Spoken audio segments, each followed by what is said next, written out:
दोस्तों नमस्कार। आज हमारे वीडियो का टॉपिक है Maldives in crisis. Maldives has run out of dollars. जब मोहम्मद बीजू पावर में आए थे मालदीव के अंदर, तो उन्होंने इंडिया हेट कैंपेन स्टार्ट कर दिया था मालदीव के अंदर, और इंडिया आउट कैंपेन भी स्टार्ट कर दिया था। इंडिया ने उसको बड़ा कूलली रिस्पॉन्स दिया। जो उनका एंटी इंडिया कैंपेन था मोहम्मद बीजू का, बीजू पावर में आए थे इंडिया आउट कैंपेन में, और उन्होंने उस टाइम पे ऑर्डर कर दिया कि 80 जो और इंडियन डिफेंस पर्सनल है उन मालदीव के अंदर जो पोस्टेड है और जो मालदीव को असिस्ट कर रहे थे उनको वापस भेज दिया जाए। और फाइनली ये जो 80 इंडियन डिफेंस के पर्सन थे उनको इंडिया के अंदर रिपैट्रिएट कर दिया गया मार्च 2024 में। मालदीव के जो प्रेसिडेंट थे वो पहले विजिट किया करते थे इंडिया के अंदर, क्योंकि इंडिया मालदीव के क्लोजेस्ट है और मालदीव एक छोटी कंट्री है विद स्मॉल इकोनॉमी, और इंडिया के ऊपर हैवीली डिपेंडेंट रहती है इंपोर्ट के लिए और असेंशियल आइटम्स के लिए, साथ में पेट्रोल के लिए और अपनी सिक्योरिटी के लिए। लेकिन मीजू जब पावर में आए तो वो पहले विजिट किए टर्की में, टर्की जो इंडिया का एनिमी है, और फिर वो चाइना विजिट किए। जब मालदीव ने अपना एंटी इंडिया या हेट इंडिया कैंपेन बंद नहीं किया तो पीएम मोदी क्वाइटली लक्षद्वीप चले गए और वहां पे उन्होंने टूरिज्म को प्रमोट करना शुरू कर दिया। लक्षद्वीप भी क्लोजेस्ट है मालदीव के, और 3 मालदीव मिनिस्टर उन्होंने एब्यूसिव लैंग्वेज यूज कर दी पीएम मोदी के खिलाफ, और इंडियन टूरिस्ट ने मालदीव को बॉयकॉट करना शुरू कर दिया। मालदीव का जो मेन सोर्स ऑफ इनकम है वो है tourism. More than 2 lakh Indian tourist वो मालदीव विजिट किया करते थे हर एक साल, और इंडियन टूरिस्ट मालदीव जाते थे, लेकिन उन्होंने मालदीव जाना डिक्लाइन कर दिया और इसकी वजह से आधे टूरिस्ट मालदीव जाने लग गए, यानी कि 2 लाख से उनका नंबर आ गया 1 लाख तक। और ये टूरिस्ट थे कुछ जाने लगे लक्षद्वीप के अंदर, अंडमान निकोबार आइलैंड में, और कुछ इवन श्रीलंका। ये जो बॉयकॉट मालदीव का कैंपेन था इंडियंस के द्वारा, इसकी वजह से मालदीव के टूरिस्ट इंडस्ट्री उसको बहुत ज़्यादा नुकसान हुआ और उसकी वजह से मालदीव की इकोनॉमी को भी नुकसान हुआ। लेकिन रिसेंटली मीजू ने रियलाइज़ किया कि उन्होंने बहुत बड़ी मिस्टेक कर दी है, और इसीलिए उन्होंने 28 एटोल्स वो इंडिया को दे दिए डेवलपमेंट के लिए, और कोशिश की इंडिया के क्लोज आने की। लेकिन ऐसा लगता है कि जो उन्होंने काम किया शायद उसमें बहुत देरी कर दी। मालदीव इस टाइम पे अनप्रेसिडेंटेड फाइनेंशियल क्राइसिस फेस कर रहा है, और उसके अनस्टेबल डॉलर रिजर्व्स हैं जो डिप्लीट हो रहे हैं, यानी कि डिक्रीज हो रहे हैं। और ये पहली बार हुआ है मालदीव की हिस्ट्री में कि उनके फॉरेन करेंसी के रिजर्व्स वो नेगेटिव बैलेंस में चले गए हैं। मालदीव के मॉनेटरी अथॉरिटी एमबीए उन्होंने गवर्नमेंट को पहले वार्न कर दिया था कि यहाँ पे डिस्टर्बिंग सिचुएशन आने वाली मालदीव के अंदर। एमएमए उन्होंने कंसर्न दिखाया, जिसकी वजह से मालदीव के अंदर एक डिबेट स्टार्ट हो गई, क्या रीजंस हो सकते हैं उनके कोलैप्स के और क्या पोटेंशियल सॉल्यूशंस हो सकते हैं। कितना सीरियस है मालदीव का फाइनेंशियल क्राइसिस।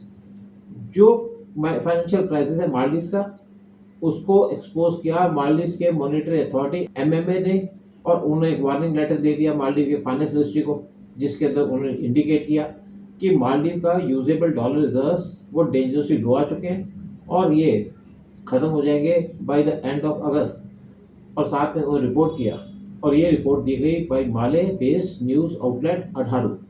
अगस्त 21 को मालदीव के फॉरेन एक्सचेंज रिजर्व्स वो नेगेटिव हो गए, और ये कंफर्म किया बहुत से रिलायबल सोर्सेज के द्वारा टू अधादू, और एक सिग्निफिकेंट फाइनेंशियल लो पॉइंट था इस आइलैंड नेशन मालदीव का।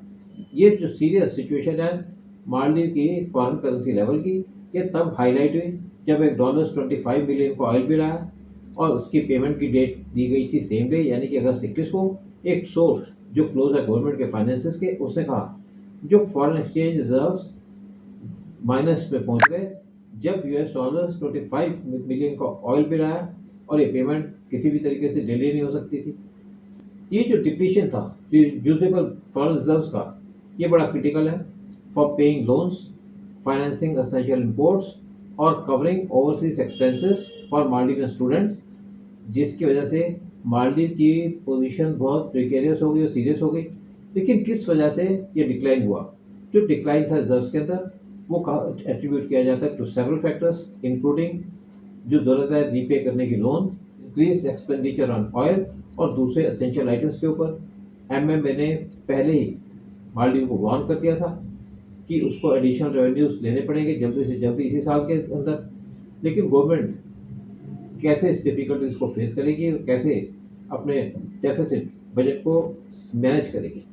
मालदीव के ग्रॉस इंटरनेशनल रिजर्व्स वो नीचे आ गए थे फ्रॉम $509 मिलियन जून एंड में टू $395 मिलियन जुलाई के एंड में, यानी कि एक महीने के अंदर। विद यूजेबल रिजर्व्स तो नीचे आ गए टू जस्ट $43 मिलियन, बहुत नीचे है या फार बिलो है जो मालदीव की रिक्वायरमेंट है असेंशियल आइटम्स को इंपोर्ट करने की एक महीने के लिए।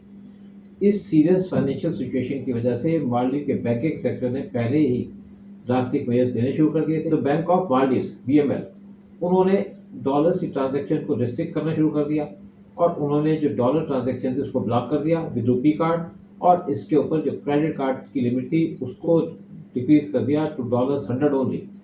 BML CEO और MD कार्ल स्टूमैक उन्होंने कहा कि इस साल नेशनल बैंक ने अप्रॉक्सीमेटली $60 मिलियन परचेज किए फॉरेन करेंसी के अंदर अपने कस्टमर से, लेकिन जो कार्ड की यूसेज थी वो 3 टाइम हायर थी। और इसके बाद जो बैंक रेगुलेटर्स हैं उन्होंने इंस्ट्रक्शंस दे दी कि बैंक इस रिस्ट्रिक्शन को रिवर्स कर दे और इसको इम्प्लीमेंट ना करे। लेकिन लोग क्वेश्चन ये पूछ रहे हैं कि कैसे मालदीव गवर्नमेंट ने इसको रिस्पॉन्ड किया जो यहाँ पे प्रॉब्लम्स आ गई थी। Despite dire financial situation, both MMA और फाइनेंस मिनिस्ट्री उन्होंने इस इशू को, इस क्राइसिस को डाउन प्ले करने की कोशिश की और उन्होंने पब्लिक को एश्योर किया जो रिजर्व्स हैं उनको वो स्टेबलाइज कर दिए जाएंगे बाय एंड अगस्त। और MMA ने इवन फोरकास्ट किया कि उनके जो रिजर्व का लेवल है वो इंक्रीज हो जाएगा। लेकिन मालदीव की जो सिचुएशन है वो बहुत ज़्यादा क्रिटिकल है और पब्लिक और अपोजिशन की पॉलिटिकल पार्टीज इस टाइम पे गवर्नमेंट को अटैक कर रही हैं और मोहम्मद मिर्जू की पॉलिसीज को अटैक कर रही हैं। फॉर्मर मालदीव प्रेसिडेंट मोहम्मद नशीद उन्होंने कहा यहाँ पे ग्रेटर ट्रांसपेरेंसी होनी चाहिए और उन्होंने गवर्नमेंट से कहा कि वो पब्लिक को इन्फॉर्म करे, क्लियरली बताएं कि क्या कॉजेज है क्राइसिस के और क्या एक्सपेक्ट करें और क्या स्टेप्स गवर्नमेंट लेने की प्लान कर रही है इस सिचुएशन से बाहर आने के लिए। मोहम्मद नशीद ने कहा जो लोग हैं उनको क्लियरली इन्फॉर्म करना चाहिए कि क्या फाइनेंशियल सिचुएशन है और हम क्यों इस पॉइंट तक पहुंचे और क्या एक्सपेक्टेड है और गवर्नमेंट कैसे सिचुएशन से बाहर आएगी। Farmer Maldivian finance minister Ibrahim अमीर उन्होंने गवर्नमेंट को क्रिटिसाइज किया कि उनकी जो रिलायंस थी और एक्सपेक्टेड रेवेन्यूज, और वार्न किया कि यहाँ पे पोटेंशियल डाउनग्रेड हो सकता है मालदीव का credit rating by agencies such as Fitch and Moody. Amir ने कहा जो स्टेट की फिस्कल पॉलिसी है और फाइनेंशियल अफेयर्स है उनको इस तरीके से कभी भी शेप नहीं किया जा सकता और ये सिचुएशन तभी आती है जब अपनी कंट्री के अफेयर्स को एक्सपेक्टेड रेवेन्यू के ऊपर छोड़ देते हैं। साथ में पॉइंट आउट किया कि जो एडवर्स इफेक्ट्स हैं अनचेक रेवेन्यू एक्सपेंडिचर के, पर्टिकुलरली जब यहाँ पे एडिशनल स्टाफ को हायर किया गया फॉर पॉलिटिकल पर्पसेस, जिसकी वजह से मालदीव के फाइनेंसेस के ऊपर बर्डन पड़ गया।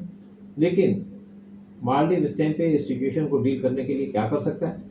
एक्सपर्ट ने सजेस्ट किया कि मालदीव को इस टाइम पे जरूरत होगी कि वो टैप करे सॉवरेन डेवलपमेंट फंड SDF अगर सिचुएशन बहुत ज़्यादा खराब होती है। लेकिन गवर्नमेंट और MMA उन्होंने अभी तक डिनाई किया कि जो मालदीव की फाइनेंशियल सिचुएशन है अभी तक इस पॉइंट तक नहीं पहुंची। और दूसरी तरफ एक एफर्ट करने की ज़रूरत है डॉलर वैल्यूज को रेस करने के लिए और इस इशू से डील करने के लिए गवर्नमेंट इस टाइम पे प्लान कर रही है वेरियस फीस और टैक्सेस इंक्रीज करना, जैसे एयरपोर्ट डिपार्चर फीस और ग्रीन टैक्स। साथ में गवर्नमेंट प्लान कर रही है नए टैक्सेस लगाना such as on sand and land reclamation. Maldives की जो अप्रॉक्सीमेट रिक्वायरमेंट है वो है $70 मिलियन की हर एक मंथ की फॉर एसेंशियल इंपोर्ट्स और एनुअल ऑब्लिगेशन ऑफ $508 मिलियन जो फॉरेन लोन की रीपेमेंट्स है। जो करंट रिजर्व्स हैं वो इनसफिशिएंट है इन जरूरतों को पूरा करने के लिए इवन फॉर ए मंथ, और इसीलिए मालदीव स्टेप पे सीरियस क्राइसिस में आ चुका और डिफॉल्ट होने की कंडीशन में आ चुका मालदीव। जय हिंद, जय भारत।